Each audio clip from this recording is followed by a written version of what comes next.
पहले तो ये बताएं कि क्या लग रहा है ये मुज़ाकरात, जिस तरह से कहा जा रहा है अमेरिका की जानिब से कि मुज़ाकरात तसल्ली बख्श हैं, हम गुड पोजीशन में हैं और तमाम तर चीज़ें इत्मीनान के साथ आगे चल रही हैं, क्या ऐसा ही हो रहा है? जी शुक्रिया। बिल्कुल मेरे ख्याल में ये इस तरह से तो नहीं है कि इत्मीनान से चल रहे हैं, लेकिन ये बात जरूर है कि मुज़ाकरात चल रहे हैं और तेल की कीमतें भी जो है वो नीचे आती जा रही हैं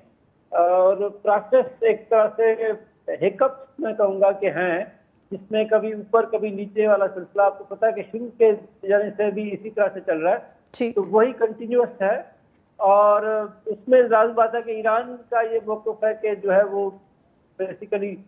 जो उनके एसेट्स हैं वो ओपन होने चाहिए और 6 बिलियन की बात वो कह रहे हैं कि वो एक तो ये बात जो है वो तय होनी चाहिए पहले, जबकि ईरान की तरफ अमेरिका की तरफ से ये है कि जो है वो ये जो स्ट्रेट ऑफ हॉर्मुज़ है उसको ओपन होना चाहिए, उस पर कोई भी रुकावट नहीं होनी चाहिए। तो ईरान बेसिकली उस पर जो उनकी जो डिमांड्स हैं वो थोड़ी सी रुकावटें पैदा करते हैं, फिर वो प्रेशर होता है और फिर वो उन पर बात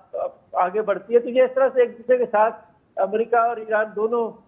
कुछ हार्ड एंड कुछ फास्ट और कुछ इस तरह से कुछ नरम कुछ गर्म, ये सिलसिला दोनों तरफ से चल रहा है और मेरे ख्याल में ये इसी तरह से चलता रहेगा। सर अब इसका एंड रिजल्ट क्या होगा आपकी नजर में? आउटकम क्या डिप्राइव होगा या फिर इसके हवाले से कोई तसल्ली बख्श और इत्मीनान बख्श आउटकम हम देख सकेंगे आने वाले वक्त में? आपसे ही जानेंगे, गुफ्तगू के सिलसिले को आगे बढ़ाएंगे। सईद अहमद रिट साहब आपकी जानिब आएंगे। सर अब जो मुज़ाकरात के हवाले से एक क्योस की सिचुएशन भी हम देखते हैं जो कि मीडिया के ऊपर आ रही होती हैं, क्या इन खबरों को मद्देनज़र रखते हुए हम ये कह सकते हैं कि ये मुज़ाकरात अभी एक लंबे अरसे तक जारी रहेंगे, इनमें यूं ही एक ब्लॉकेट नज़र आएगा, फिर दोबारा से ये बयानात का सिलसिला जारी सारी रहेगा कि कुछ नहीं है, हालात नॉर्मल हैं, इत्मीनान बख्श हैं मुज़ाकरात और तसल्ली रखें, या फिर ये रिजल्ट ओरिएंटेड होंगे इन 60 दिनों के बाद? जी मेरे ख्याल में तो ये 60 डेज जरूरी नहीं है कि उसमें रिजल्ट निकल आए, क्योंकि आपको याद होगा कि ये जो पार्ट ऑफ द एग्रीमेंट है कि डेट्स म्यूचुअल एग्रीमेंट के साथ इसको बढ़ाया जा सकता है। और अगर आप JCPOA की जो नेगोशिएशन हुए थे अमेरिका और ईरान के, उसकी डेट्स को देखें तो वो 560 के अराउंड उसमें डेज लगे थे। तो ये 60 डेज में इसमें और भी ज़्यादा जो है पेचीदा टास्क है और ज़्यादा मामलात हैं, स्ट्रेट ऑफ हॉर्मुज़ है, तो मेरे हिसाब से इसमें टाइम ज़्यादा लग सकता है। लेकिन एक चीज़ जो मुझे समझ में आती है वो ये है कि अब जो है दोबारा हम वो उस जंग वाली सूरत में नहीं जाएंगे। हाँ, ये अलबत्ता हो सकता है कि ये जो हिकअप्स है या अप्स एंड डाउन्स हैं ये चलते रहेंगे, यानी इसमें मुझे लगता है कि ये चलते रहेंगे। और मुझे एक और बात भी मैं आपको कह सकता हूँ अपने यानी एनालिसिस के हिसाब से कि बिलाखिर जो होगा वो स्ट्रेट ऑफ हॉर्मुज़ पे कोई टोल वगैरह कुछ नहीं होगा, लेकिन ये बात चलती रहेगी और ईरान उसको जो है वो यूज़ करेगा मेरे हिसाब से कि जो है वो उसके जो मुंजमद असासजात है उनको खुलाया जाए और उनके जो मिसाइल के हवाले से जो उनकी जो कंसर्न्स हैं उनको एड्रेस किया जाए, क्योंकि स्ट्रेट ऑफ हॉर्मुज़ पे टोल जो है वो ईरान की सबसे बड़ी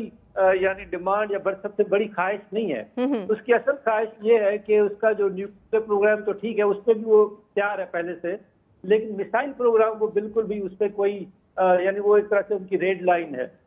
और दूसरा मेरे ख्याल में वो जो स्ट्रेट ऑफ हॉर्मुज़ को फ्यूचर में यानी रखेगा, यानी टोल को शायद वो इस पर राजी हो जाए, क्योंकि इसकी वजह ये है कि अगर टोल उस पर होगा यानी तो फिर स्टेट ऑफ मलाका के ऊपर भी टोल होगा।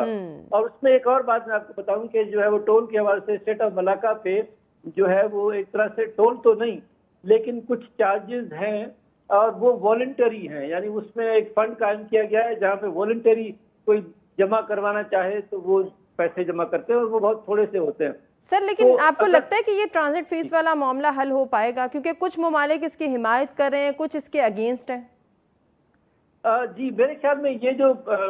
मसला है इस पे अल्टीमेटली क्योंकि ये सबका इंटरेस्ट है, आप देखें तो चाइना है या यूरोप है, उन सबका इंटरेस्ट है कि स्ट्रेट ऑफ मलाका पे, स्ट्रेट ऑफ हॉर्मुज़ पे किसी तरह के चार्जेस और टोल स्पेशली ना हो, और वो टोल जो कि फोर्स टोल हो वो तो बिल्कुल भी ना हो, क्योंकि उससे फिर तेल की कीमतों में बहुत ज्यादा इजाफा आएगा। ये सब पे असरअंदाज होगा। ये सिर्फ अमेरिका का मसला नहीं है, ये पूरी दुनिया का मसला है।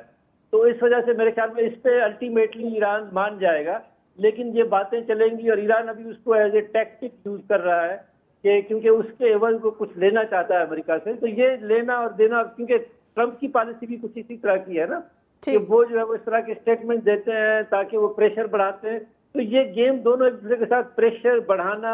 लेकिन नेगोशिएशन भी साथ रखना, कुछ हमले करना और फिर धमकियां देना, फिर जो ये सिलसिला आपको यानी पैटर्न आप अगर देखें तो पिछले 2-3 महीने का यही पैटर्न है और मेरे ख्याल में आगे भी यही पैटर्न चलेगा।